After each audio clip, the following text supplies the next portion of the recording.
অনেক ধৈর্য ধরেছেন, আরো একটু অল্প ধৈর্য ধরুন। আমরা রাষ্ট্রে কোনো বিশৃঙ্খলা সৃষ্টি করতে চাই না,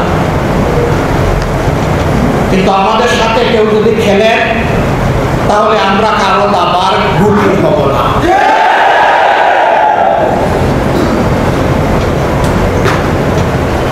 কেউ আমাদের সাথে খেলবেন এটা আমরা পছন্দ করি না, শুধু আমাদের সাথে না, এদেশের একজন নাগরিকের সাথেও যেন কেউ খেলাধুলা না করে।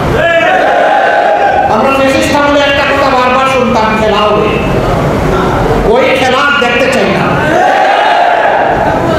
জাতির ভাগ্য নিয়ে যারা খেলা করে এরা একটা দেশের দায়িত্বশীল নাগরিক হতে পারে না, এরা দুষ্টা।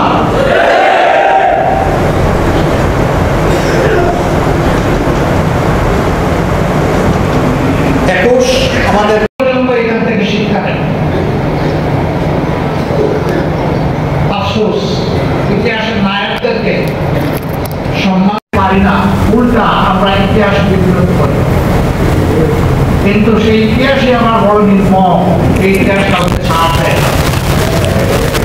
ইতিহাসের বিকৃতকারীরা সবসময় ইতিহাসের আস্থা করে পড়ে গিয়েছে। একটা সরকার 15.5 বছর এই জাতিকে বড় জ্বালাতন করেছে, ইতিহাসকে কেটে টুকরা টুকরা করে সব জায়গায় অন্যায্যভাবে নিজেদেরকে প্রতিষ্ঠিত করার চেষ্টা করেছে। প্রত্যেক জাতির যুব সমাজ সাধারণত অন্যায়ের বিরুদ্ধে থাকে, বৈষম্যের বিরুদ্ধে থাকে। আমাদের যুব সমাজ আলহামদুলিল্লাহ সেই গৌরব ধারণ করে চলছে। জোর করে যে ইতিহাস তৈরি করা হয় এটা আরেকটা প্রচন্ড চাপে এটা কিন্তু একদম বিলুপ্ত হয়ে যায়। এটি কারোর জন্য সুখকর নয়, বরঞ্চ ইতিহাসে যার যেখানে জায়গা রয়েছে তাকে ওটা অবশ্যই আপনার ভালো লাগুক কিংবা না লাগুক, এর নাম ইতিহাস। যদি ভালো লাগার মানুষকে আপনি সামনে নিয়ে আসেন আর না লাগার মানুষকে যদি ফেলে দেন, এটা ইতিহাস নয়, এটা হবে গল্প। ইতিহাসের নামে আমরা কোন গল্প দেখতে চাই, ইতিহাসটা উঠে আসে। একজন ভাই বলেছেন 24-এর ইতিহাসের নায়ক যারা শাহাদত বরণ করেছে, জামাত ইসলামের সহযোগে তাদেরকে তুলে আনার চেষ্টা করেছে।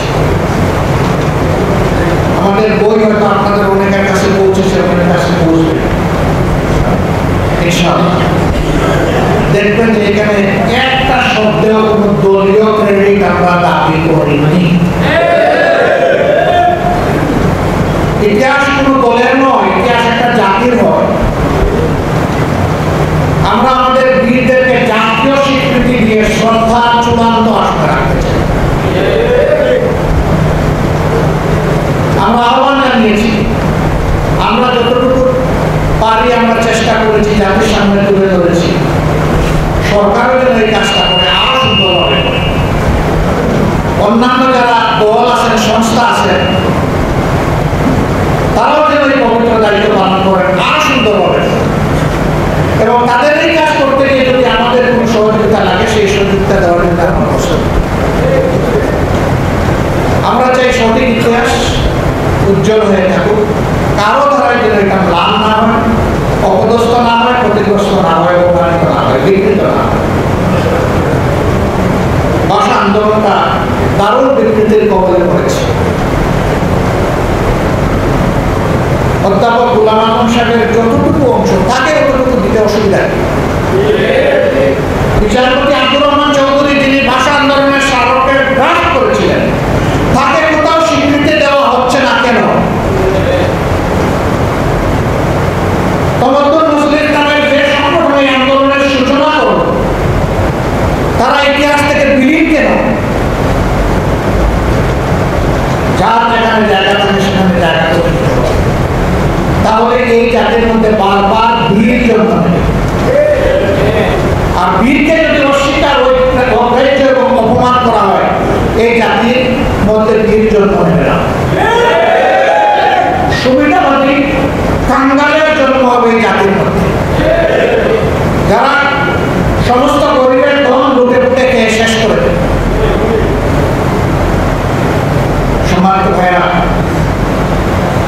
ইতিমধ্যেই আপনারা জেনেছেন এবং আমার ভাইয়েরা বলেছেন, গতকালকে আমি গভীর বেদনা থেকে একটা স্ট্যাটাস দিয়েছিলাম, হয়তো অনেকেই খেয়াল করেছেন, অনেকে করেননি। বিগত সরকার এই জাতির প্রায় প্রত্যেকটি নাগরিকের সাথে শুধু তাদের গোষ্ঠী ছাড়া জুলুম করেছে। এই জুলুমের শিকার ছিল বাংলাদেশ জামাত ইসলামী। দল হিসাবে সবার আগে জামাতের উপর জুলুম শুরু হয়েছে, এরপরে আবার পর্যায়ক্রমে সবার করে এসেছে, কেউ বাদ যায়। যাদের উপরেই জুলুম হয়েছে আমরা সকলের মজদুর, সেই মজদুররা মিলেমিশে একাকার হয়ে যে আন্দোলনের সূচনা হয়েছিল 2011 সালে, সেই আন্দোলন চূড়ান্ত রূপ লাভ করেছে আমাদের সন্তানদের হাতে এসে 2024 সালে। আমরা সবাই মজদুর ছিলাম। এই চ্যাপ্টারের অবসান হওয়ার পরে বাংলাদেশে এখন আবার কারোর উপর জুলুম করা হোক, এটাকে এই জাতি মেনে নেবে না। আমাদের যে দায়িত্বশীলগুলাকে মিথ্যা অপবাদ দিয়ে, শতভাগ মিথ্যা অপবাদ দিয়ে, বিচারের নামে ক্যাঙ্গারু কোর্ট বসিয়ে মিসক্যারিয়েজ অফ জাস্টিস করে যাদেরকে জুডিশিয়ারি মার্ডার করা হয়েছে তাদের জীবনকে কেউ ফিরিয়ে দিতে পারবে না। একে একে সবাইকে বিদায় করা হয়েছে। একজন আল্লাহর বান্দা বেঁচে আছেন।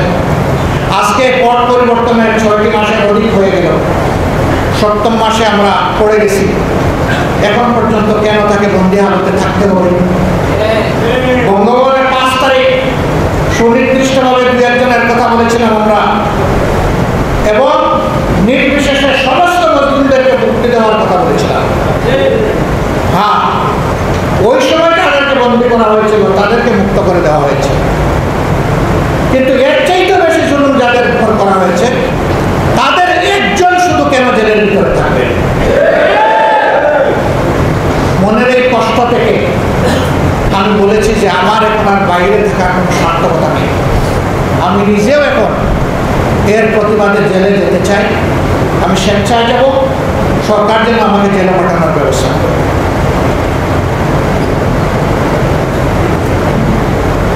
সম্মানিত বন্ধুগণ, আমার ভাইয়েরা বলেছে আপনাকে আমরা একা ছাড়ব না, আমরা আপনাকে লাখো কর্মী আপনাকে সঙ্গ দেব। আমি আমার ভাইদের কাছে কৃতজ্ঞ, কিন্তু আমি বলতে চাই লাখো লাগবে না, আমি একাই যাব।